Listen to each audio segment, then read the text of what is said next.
밑줄 친 일행이 가에서 볼 수 있는 모습으로 적절한 것 골라보겠습니다. 지도의 이동로는 제주도에서 표류한 김비의 일행이 귀국하기까지 경로를 표시한 것입니다. 그들은 가의 도움으로 외관이 설치된 연포라고 되어 있습니다. 외관이 설치된 연포라고 되어 있는데요. 자, 연포의 외관이 있던 시기, 일단 이 시기를 좀 봐야 될 필요가 있습니다. 여기서 중요한 건 가가 어딘지를 알아야 되는 게 첫 번째고요. 두 번째는 이 가에서 이 시기에 볼 수 있는 모습이기 때문에 시기를 파악하는 건 역시 중요합니다. 일단 가가 어딘지를 보기 앞서서 연포를 통해서 시기를 추론해 보겠습니다. 연포는 조선의 삼포 중에 하나입니다. 조선이 일본인들에게 교육을 허가한 세 항구가 있는데 그게 삼포예요. 이 삼포가 바로 어디냐면 제포, 그리고 부산포, 그리고 연포입니다. 제포는 오늘날의 창원 쪽이고요. 부산포는 부산, 연포는 오늘날의 울산 쪽입니다.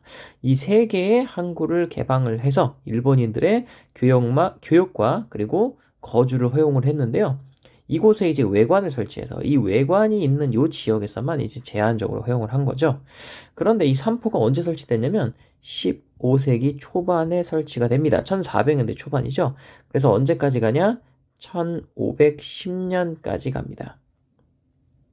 이 1510년에 무슨 일이 일어나냐면요.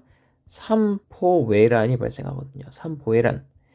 이 삼포의 일본인들이 조선과의 교역량에 불만을 품고 일으킨 반란이에요. 이 삼포해란이 일어나면서 삼포가 폐쇄가 되고요. 이후에 1512년에 삼포해란이 진압되고 나서 일본인들의 간청으로 조선이 다시 항구를 개방을 하는데 그때는 삼포가 아니라 일포, 제포만 개방을 합니다. 따라서 연포가 개방이 되어 있고 여기에 있는 외관을 통해서 교류하던 시기라고 한다면 우리는 15세기 초반 무렵부터 1510년까지다 라고 이야기를 할 수 있을 것 같아요. 이 시기에 가에서 볼 수 있는 모습인데요. 자, 가를 보겠습니다. 가의 수도가 이렇게 표시가 되어 있어요. 그렇죠? 자, 이거는 이제 지도상의 위치로 추론을 해야겠죠? 자, 가가 어디겠습니까? 바로 위치로 봤을 때 류큐 왕국이구나 라는 것을 알 수 있습니다. 그러니까 밑줄 친 일행이 가에서 볼 수 있는 모습이라고 하니까 15세기 초에서 1510년 사이에 류큐에서 볼 수 있는 모습이 무엇이냐라는 것을 묻고 있는 문제가 되겠네요. 자, 그럼 답을 골라 보겠습니다. 1번 볼게요. 에도로 향하는 통신사 일행. 자, 에도로 향하는 이라고 되어 있습니다. 통신사라고 되어 있죠. 통신사는 조선이 일본에 파견한 사절단이고요.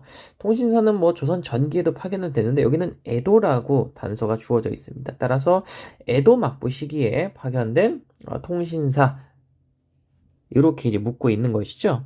에도 막부 시대의 통신사는 1607년에 회답 겸 쇠환사를 시작으로 이제 파견이 되기 시작을 합니다. 그래서 이게 언제까지 가냐면 19세기 초까지 가거든요. 따라서 우리가 앞서 봤던 일단 요 시기가 아니죠. 그리고 류큐랑도 크게 관련이 없습니다. 따라서 정답은 아닙니다. 에도니까 일본이겠죠. 자, 2번 보겠습니다. 은으로 물건을 구매하는 영국 상인이라고 되어 있습니다. 이 영국 상인이 은으로 물건을 주로 구입한 곳은 청이에요. 청이죠. 중국 중에서도 청이고요. 시기적으로 봤을 때는 19세기에 굉장히 19세기가 아니라 다시요. 자, 18에서 19세기에 걸쳐서 굉장히 왕성하게 구입을 하죠. 따라서 시기도 맞지 않고요. 그리고 장소 역시 맞지 않습니다. 따라서 정답 아니겠죠. 3번에 일조편법이라고 되어 있네요. 일조편법은 16세기 후반에 전국적으로 확대된 세금 제도인데 이게 전국이 어디의 전국이냐? 바로 명나라예요, 명나라. 이 일조편법은 16세기 1500년대 후반에 명예재상 장거정에 의해서 전국적으로 확대된 은으로 세금을 납부하게 하는 그런 제도였죠. 그리고 세금 항목도 크게 토지세인 지세와 인도세인 정세 이 두 가지 항목만 남겼습니다. 따라서 시기로 봤을 때도 조금 이제 애매하고요. 1510년까지이기 때문에. 그리고 장소 류큐가 아니라 중국이죠. 명나라입니다. 따라서 정답 아니고요. 4번에 중국 물건을 일본 상인에게 판매하는 현지인이라고 되어 있는데 이게 뭘 의미합니까? 바로 류큐의 중개무역을 말해요. 그쵸? 이 류큐가 중개무역으로 특히 번성한 시기 바로 언제겠습니까? 15세기에서 16세기 무렵 해당됩니다. 따라서 정답은 4번이 되겠고요. 이 류큐의 중개무역이 언제 쇠퇴하냐? 16세기 후반 무렵에 이제 본격적으로 쇠퇴를 하게 되는데 이유가 여러 가지가 있겠지만 크게 두 가지예요. 첫 번째는 유럽 상인의 진출이 있겠습니다. 대표적으로 포르투갈 상인들을 들 수 있겠죠. 마카오를 기점으로 무역에 나섰던 포르투갈 상인들. 이들의 활약으로 류큐의 중개무역이 쇠퇴했다. 그리고 두 번째 원인은 뭡니까? 바로 당시 명나라였죠. 명의 해금 정책 완화가 있었어요. 명나라는 사무역을 엄격히 통제하고 공무역만 허용을 하는 이런 해금 정책을 전개했는데 류큐는 이 공무역을 다른 나라들에 비해서 좀 더 많이 할 수 있는 기회가 있었거든요.